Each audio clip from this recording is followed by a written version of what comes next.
Welcome to podcast Ramadan MQ Official bersama saya Hamilah, hamba Allah yang paling tabah dan tentunya bukan ahli gibah. Gimana nih puasanya? Masih lancar? Nah, semoga selalu diberi kesehatan dan selalu ada dalam lindungan Allah Subhanahu wa taala. Nah, kalau teman-teman yang udah nonton video-video sebelumnya di MQ Official, tentunya pasti tahu di MQ Official itu videonya sangat menarik dan insya Allah sangat bermanfaat.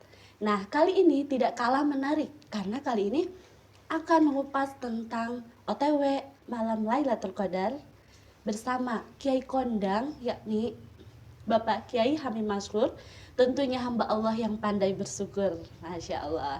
Nah, beliau ini salah satu pengajar di Pondok Pesantren Manabiul Quran dan beliau memiliki klinik, membuka praktik pijat. Selain itu ketua di Kota Salatiga itu ketua Rukyah. Selain itu pandai mengolah usaha. Beliau punya usaha soto kuali Boyolali. Masya Allah.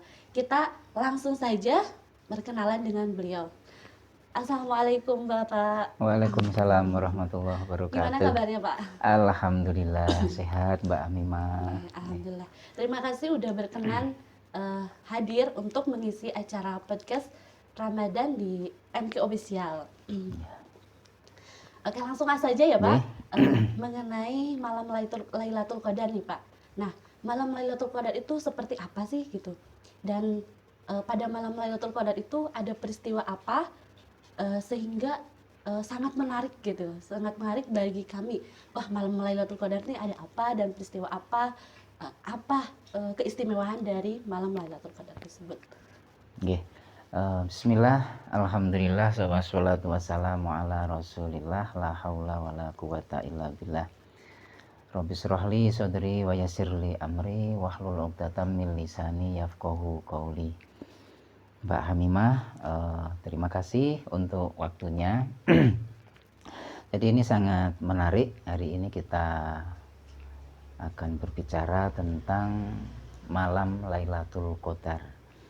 Kalau tadi Mbak Mimah bilang kita OTW ke Lailatul Qadar, sebetulnya Lailatul Qadar itu kalau mau OTW sebetulnya dari bulan Rajab Mbak Mimah. Iya, dari bulan Rajab, kemudian Sya'ban, Ramadan.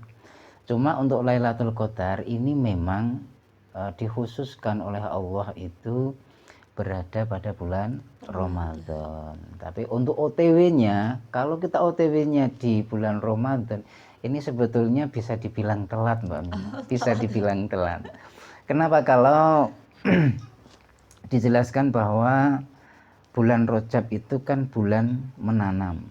Bulan menanam. Kemudian bulan Sya'ban itu adalah bulan menyirami. Nah, kemudian bulan Ramadan ini adalah bulan panen. Nah, Lailatul Qadar ini berada di bulan Ramadan.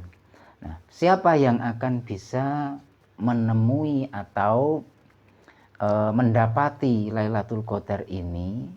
Tentunya ya yang menanam, kemudian yang menyirami, maka dia akan panen.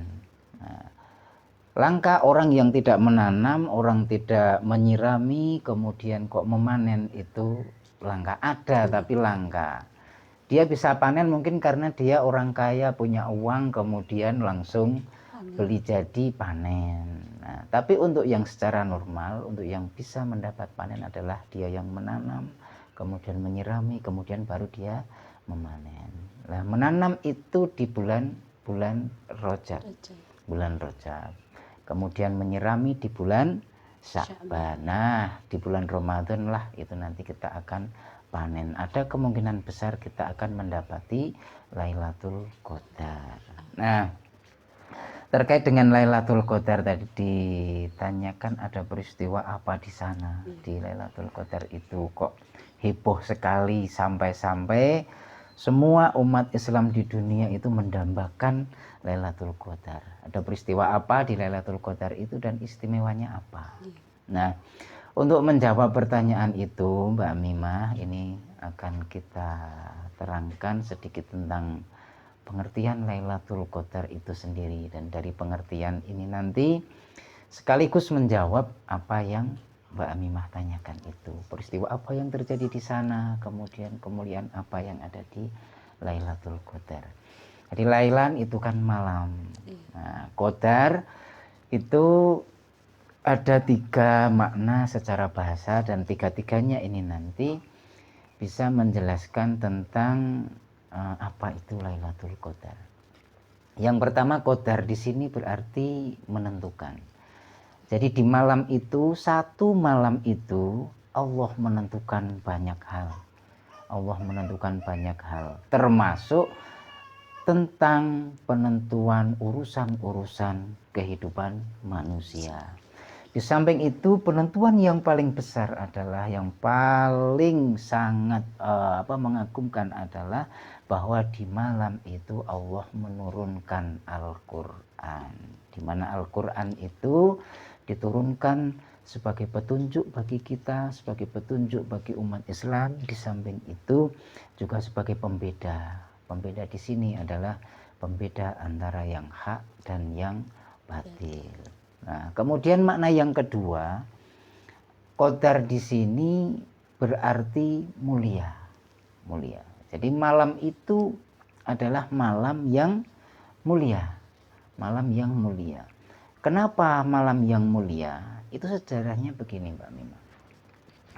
Jadi dulu umat Rasulullah SAW ketika diceritakan kisah-kisah umat terdahulu, diceritakan kisah-kisah dakwahnya Nabi terdahulu, di mana nabi-nabi terdahulu, umat-umat terdahulu itu usianya panjang-panjang. Usianya panjang-panjang, tidak hanya ratusan tahun, 100, 200 tahun, bahkan ada yang sampai ribuan tahun. Nah, ketika diceritakan tentang umat terdahulu itu umurnya panjang, maka umat Rasulullah itu iri. Kenapa iri? Karena ketika umur panjang, maka kesempatan beribadah untuk mengumpulkan amal, mengumpulkan bekal menuju akhirat berarti kan banyak. Nah, ketika umat Rasulullah itu umurnya hanya kisaran 60, 63 sampai 70, maka mereka iri. Iri, kenapa? Karena umurnya pendek sehingga ketika beramal, mengumpulkan amal-amal kebaikan untuk bekal ke akhirat kan berarti sedikit. Jauh dibanding dengan umat-umat yang terdahulu yang umurnya sampai ratusan tahun bahkan ribuan tahun. Nah, untuk itu maka kemudian Allah berfirman, Inna anzalnahu fi lailatul qadr wa ma adraka ma lailatul qadr lailatul qadri khairum min alfi syahr. Nah, kanggo ngobati apa itu irinya umat-umat Rasulullah, supaya umat-umat Rasulullah itu tidak berkecil hati, maka Allah menjadikan satu malam yaitu di malam bulan Ramadan. Di malam bulan Ramadan yang namanya Lailatul Qadar. Di mana Lailatul Qadar ini satu malamnya lebih baik daripada 1000 bulan. Nah, jadi kalau misalkan umat Muhammad itu umurnya 60 tahun, kita melaksanakan puasa dari umur 10 tahun. Nah, berarti dari 60 dikurangi 10, berarti kita ada 50 tahun. Berarti ketemu berapa kali itu bulan Ramadan? Ya. 50 kali Ramadan. Ketemu 50 kali Ramadan. Nah, di bulan Ramadan itu ada satu malam yang ketika kita beribadah itu lebih baik daripada kita beribadah 1000 bulan. Maka kita umur 50 tahun, 60 tahun ketemu puasa 50 kali itu berarti 50 kali 1000 tahun. Nah, berarti kita sama dengan beribadah di satu malam itu ketika kita bertemu 50 kali berarti 50 kali 1000 tahun. Dan itu berarti sudah melebihi daripada umat-umat terdahulu. Jadi kita beribadah sehari semalam itu sama ketika mereka beribadah 1000 tahun. Itu kita hanya satu malam. Maka itulah istimewanya Lailatul Qadar, dan Lailatul Qadar dikatakan sebagai bulan yang mulia. Itulah saking mulianya maka ketika kita beribadah lebih daripada 1000 tahun hanya satu malam. Nah, kemudian mana Al-Qadar yang ketiga adalah sempit. Kenapa dimaknai sempit? Karena pada malam itu seluruh malaikat turun ke bumi. Nah, seluruh malaikat turun ke bumi. Dan ini sempit dalam arti harfiah loh ini. Betul-betul malaikat itu turun, betul-betul turun ke bumi sehingga bumi menjadi sempit. Nah, kenapa malaikat malam itu turun? Malaikat turun malam itu tidak lain dan tidak bukan adalah untuk menguatkan dan mendorong manusia untuk melakukan hal-hal kebaikan. Maka ketika di malam itu kita bermunajat, berdoa kepada Allah, dan kebetulan malam itu Lailatul Qadar, malaikat turun, semua malaikat itu mendoakan kita, menguatkan kita, mendorong kita untuk melakukan kebaikan-kebaikan. Nah, itulah peristiwa yang terjadi di malam Lailatul Qadar. Jadi ada malaikat yang turun ke bumi. Kemudian mulianya malam Lailatul Qadar itu adalah satu malam itu lebih baik daripada 1000 bulan. Begitu Mbak Mima. Masya Allah sekali. Lalu untuk yang mendapatkan malam Lailatul Qadar itu hanya untuk yang beriktikaf di masjid saja atau untuk semua yang beribadah dari awal Ramadan sampai akhir saja, atau gimana Bapak? Gitu. Jadi begini, kalau diilustrasikan siapa nanti yang akan mendapatkan Lailatul Qadar? Apakah dia yang hanya beriktikaf di masjid waktu 10 hari terakhir itu, atau orang yang beribadah di bulan Ramadan semuanya akan mendapat? Jadi begini, Lailatul Qadar itu kalau kita ilustrasikan Mbak Mima, jadi kayak tamu agung. Kayak tamu agung. Nah, ketika Lailatul Qadar itu kita ibaratkan seperti tamu agung, maka tamu agung itu tidak akan berkunjung kepada orang yang kira-kira persiapannya tidak matang atau orang yang tidak memiliki persiapan. Misalkan ada tokoh, ada orang terkenal, ada tokoh negara misalkan yang datang ke bandara di airport, maka yang menyambut banyak. Tapi tidak semua orang itu akan disapa. Tidak semua orang itu akan disapa dan tidak semua orang itu akan dikunjungi. Dia akan berkunjung ke tempat yang memang sudah ada persiapannya di sana. Nah, seperti itulah malam Lailatul Qadar. Jadi malam Lailatul Qadar itu hanya akan menemui, hanya akan mengunjungi orang yang memang betul-betul siap menerima Lailatul Qadar. Nah, siapa orang-orang itu? Yaitu orang yang memang benar-benar menyiapkan dirinya untuk bertemu dengan Lailatul Qadar.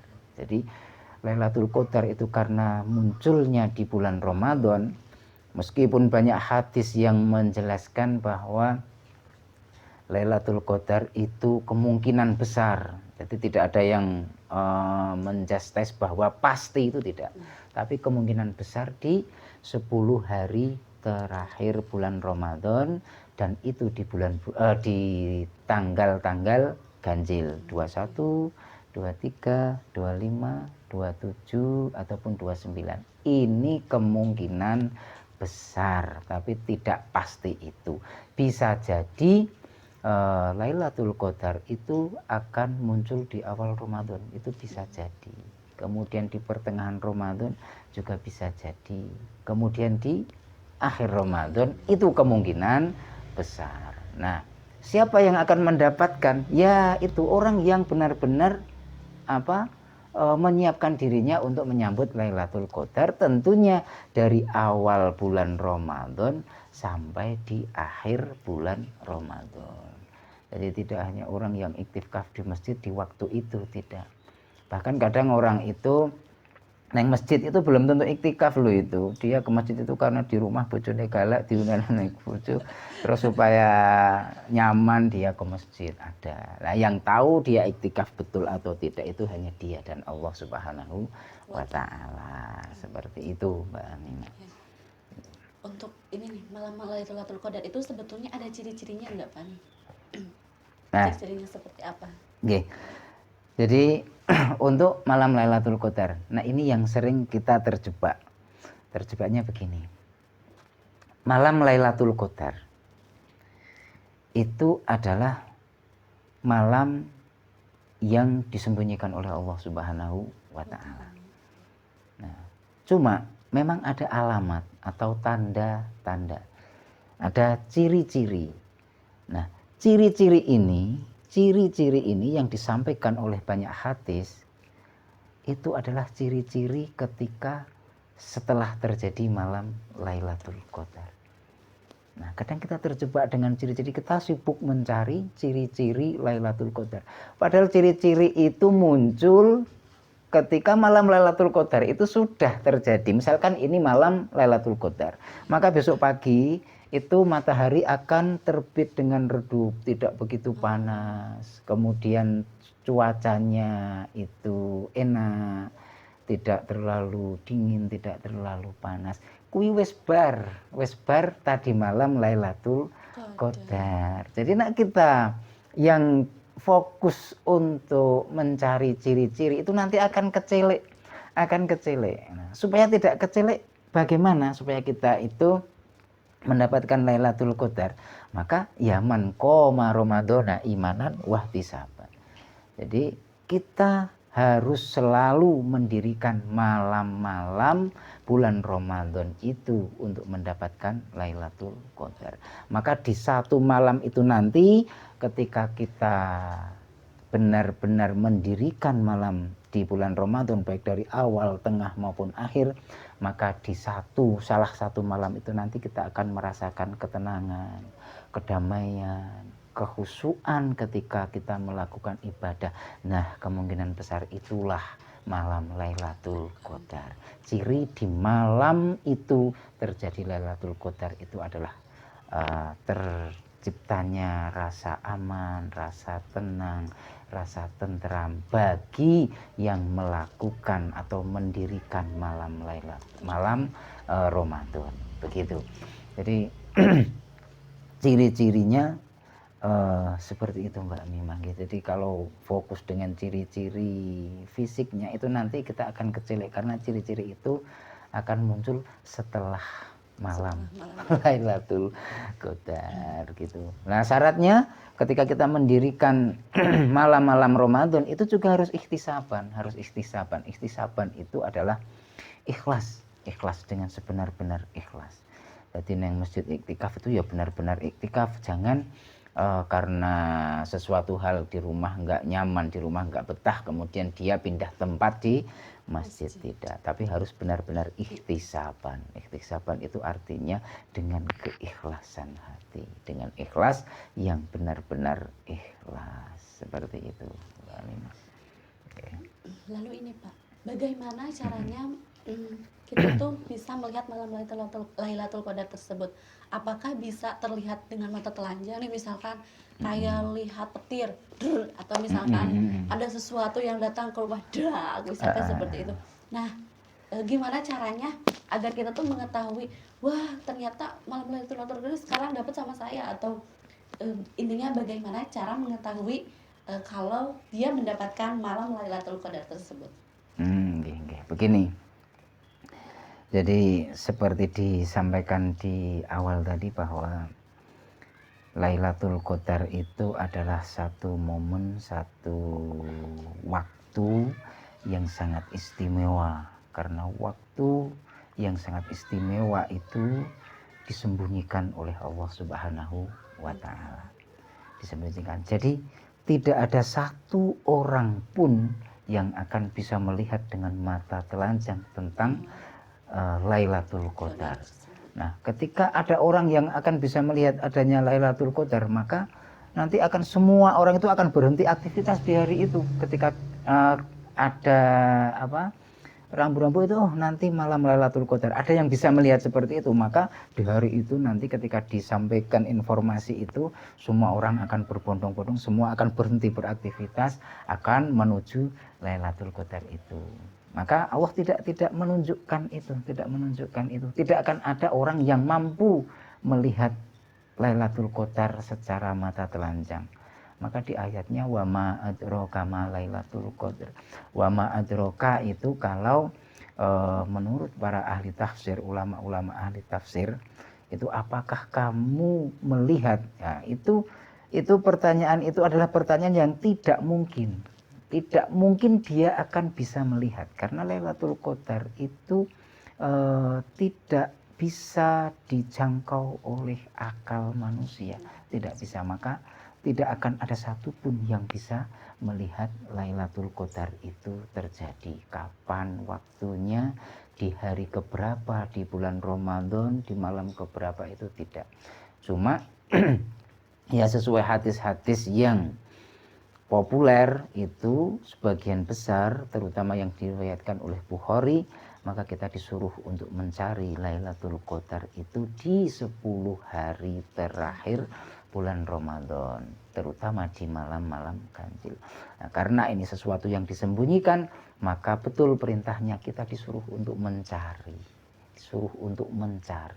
Nah, supaya kita mencarinya itu dapat, karena Lailatul Qadar itu turunnya pasti di bulan Ramadan, maka ya kita cari dari awal bulan Ramadan sampai akhir bulan Ramadan. Jadi tidak ada yang bisa melihat Lailatul Qadar itu secara mata telanjang. Nah, itu bisa dilihat berdasarkan ciri-ciri.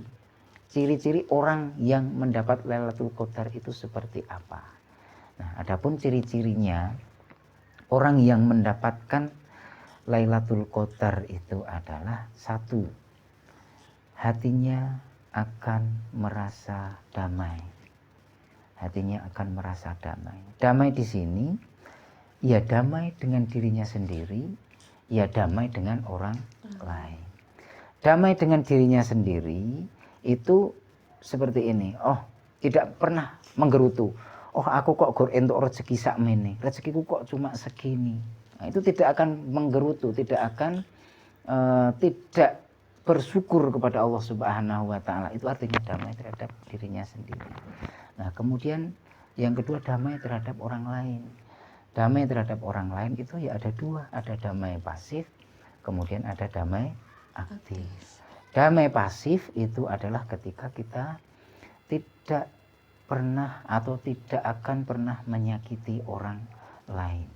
Kemudian damai aktif itu adalah ketika kita memiliki keikhlasan, ada orang yang membutuhkan pertolongan, maka kita memberikan pertolongan kepada orang itu. Maka itulah damai aktif. Nah, itu ciri yang pertama. Kemudian ciri yang kedua, ketika kita mendapati Lailatul Qadar, orang mendapati Lailatul Qadar adalah selalu bertambahnya kebaikan demi kebaikan dari waktu ke waktu. Jadi semakin hari itu orang itu akan kelihatan kebaikannya dan akan bertambah terus kebaikannya.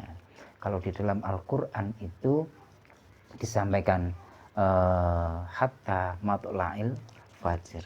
Nah, sesuai ulama ahli tafsir, hatta matla'il fajr itu tidak hanya pada malam itu sampai munculnya fajar di malam Lailatul Qadar, itu tidak. Tapi hatta matla'il fajr menurut ahli tafsir, ulama-ulama ahli tafsir adalah sampai kita pada hari dibangkitkannya besok. Nah, ketika kita dibangkitkan besok merasa damai, merasa tenang, maka itulah orang yang beruntung, orang yang ketika di dunianya mendapatkan Lailatul Qadar. Ketika dibangkitkan merasa damai, maka tidak lain tempatnya nanti adalah Darussalam. Darussalam adalah tempat yang damai, yaitu surganya Allah Subhanahu wa taala. Nah, demikian sekelumit tentang Lailatul Qadar, Mbak. Masya Allah, terima kasih ya Pak. Sangat bisa dipahami, sangat rinci penjelasannya. Mudah-mudahan bermanfaat untuk teman-teman semua. Amin. Nah, dikarenakan ini sebentar lagi waktunya buka puasa, kita akhiri saja. Pada intinya mari kita tingkatkan ibadah kita kepada Allah Subhanahu wa taala, baik itu kepada Allah ataupun komunikasi bersama sesama manusia.